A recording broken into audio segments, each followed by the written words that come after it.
कहानी नीरू की है। पंजाब की नीरू की शादी दिल्ली के राहुल से होती है। दिल्ली कितना बड़ा शहर है ना, लेकिन आप लोगों का घर तो बहुत छोटा है। हमारे पंजाब में तो ये बड़े बड़े घर होते हैं कि मजा ही आ जाता है।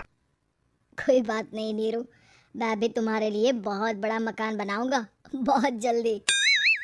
नीरू के पिता जहाँ पंजाब के जाने माने व्यापारी थे, वहीं उसका पति राहुल दिल्ली में एक सिंपल नौकरी करता था। माँ, यहाँ तो घी मक्खन इतना महंगा है कि क्या बताऊं। मैं तो तरस ही जाती हूँ घी खाने के लिए। नीरू की माँ को ये सुनकर बहुत दुख होता है। मेरी बेटी को घी नसीब नहीं हो रहा है और ये बहू यहाँ बैठकर घी में शक्कर डाल रही है।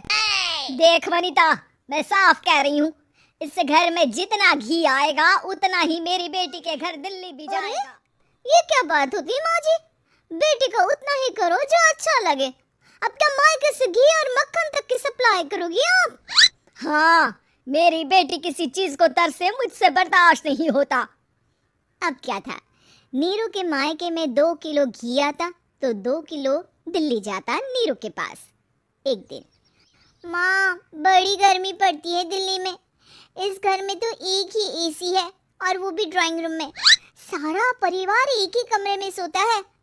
हाँ बेटा, वो तो हर घर की कहानी है। यहाँ भी एक ही एसी है। अरे बिल इतना आता है कि क्या बोलूं। तभी वहाँ राकेश आ थोड़ी देर में यहाँ कुछ प्लम्बर आएंगे मेरे कमरे में एसी लगाने। जरा ध्यान से लगवा देना ना माँ। ओए, ऐसे कैसे तेरे कमरे में एसी लगेगा? हाँ राकेश, एक बार बात तो कर लेता। अरे पापा, वो वनिता को गर्मी में नींद नहीं आती। ड्राइंग रूम में सबके साथ सोने में वो अनकंफर्टेबल है, इसलिए। अरे पूरे परिवार के साथ वहाँ तेरी बहन नीरू भी तो सोती है। वो नहीं हो रही क्या अनकंफर्टेबल? समझ रहा है ना? अगर एसी लगेगा तो एक दिल्ली में तेरी बहन के कमरे में भी लगेगा, तभी तू लगा सकेगा। राकेश वनिता को सारी बात बताता है। वनिता करती भी क्या, मन मारकर बैठ जाती है। माँ, ये लोग ठीक नहीं है, क्या करूं मैं? अरे बेटी, यहाँ आ जा, तू यहाँ आकर रह ले। अरे छोड़ दे ऐसे पति को। कैसे छोड़ दूं माँ? समाज क्या कहेगा, लोग क्या कहेंगे? वैसे भी मेरा एक बेटा है मयंक। अरे हटा बेटा, तेरी उम्र ही क्या है, इतनी परेशान रहेगी तो काम कैसे चलेगा। खैर, बात आई गई हो जाती है। माँ को लगता है कि नीरू ठीक है, तो वहीं नीरू के मन में एक ही लाइन चल रही होती है, यहाँ आजा। माँ ने तो बोल ही दिया है कि यहाँ आजा। बस मयंक थोड़ा सा बड़ा हो जाए, इन गरीबों को छोड़कर मैं वापस माँ के पास ही चली जाऊंगी। वो इसी सोच में बाजार में चल रही थी कि मैम, आपका दुपट्टा जमीन को छू रहा है। नीरू जैसे ही उस लड़की की तरफ देखती है, देखती ही रह जाती है। हाय रे, कितना सुंदर लड़का है ये। अब क्या हुआ? मैंने कहा आपका दुपट्टा। तो खुद ही उठा कर दे दो ना। लड़का समझ जाता है कि नीरू उस पर फिदा हो चुकी है। वो उससे उसका नंबर लेकर चला जाता है। अब क्या था, नीरू और रोहित में लगातार बातें होने लगती है। मैं हरियाणा का रहने वाला हूँ, यहाँ एक बड़ी कंपनी का मैनेजर हूँ। अच्छा, और कितने बच्चे हैं तुम्हारे? बच्चे? अरे मेरी तो शादी भी नहीं हुई है। तुम बताओ, शादी करोगी? नीरू शर्मा जाती है। अब लेकिन मैं तो पहले से ही शादीशुदा हूँ। मुझे फर्क नहीं पड़ता, बस तुम शादी कर लो, भाग चलते हैं। बहुत पैसे वाला हूँ मैं, हमेशा खुश रखूंगा तुम्हें। नीरू रोहित से मिलकर सारा प्लान बना लेती है और फिर एक दिन घर से भाग जाती है। दोनों शादी कर लेते हैं।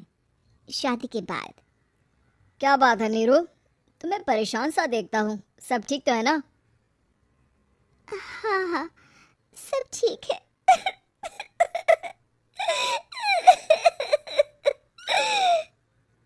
ये कहते कहते ही वो रोने लगती है।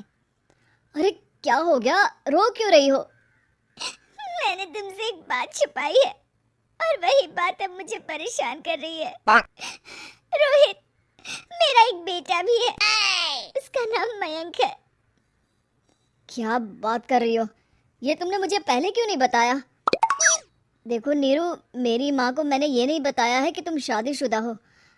बच्चा मैं मैनेज नहीं कर पाऊंगा।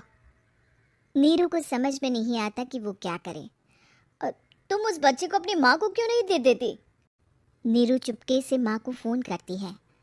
माँ, क्या मयंक को तुम रख सकती हो? बेटा, मैं राकेश के साथ बात करती हूँ। आखिर घर का बेटा वही है, जो वो बोलेगा। वैसे भी बेटा, तूने जो किया है ना, उसके बाद से पूरा घर तेरी बुराई कर रहा है। मैं भी अब किसी से तेरे लिए लड़ नहीं सकती। राकेश बेटा, नीरू ने तो जो किया बहुत ही बुरा किया, लेकिन मैं सोच रही थी कि क्यों ना मयंक को हम यहाँ ले आए। तभी वनीता बोल पड़ती है। वाह जी, ऐसे कैसे यहाँ ले आए? यहाँ क्या भंडारा भरा है? और जिस बच्चे की माँ ने नहीं सोचा, उसके लिए हम क्यों सोचे? नीरू को एक बार तो अपने बच्चे के बारे में सोचना चाहिए था ना। अरे लेकिन तेरे पास भी तो लड़का नहीं है ना वनीता। माँ, वनीता ठीक बोल रही है। कल को वो बड़ा होकर इसी घर का हिस्सा मांगेगा तो हम क्या करेंगे? माँ कहती भी तो क्या, वही नीरू का पहला पति कहता है। माँ, अगर आज भी वो वापस आ जाए तो मैं उसे माफ कर दूंगा। बेटा, गरीबी चीज ही ऐसी है, क्या करेगा? तू तो अब मयंक का सोच। वो बेचारा तो बिना माँ का हो गया।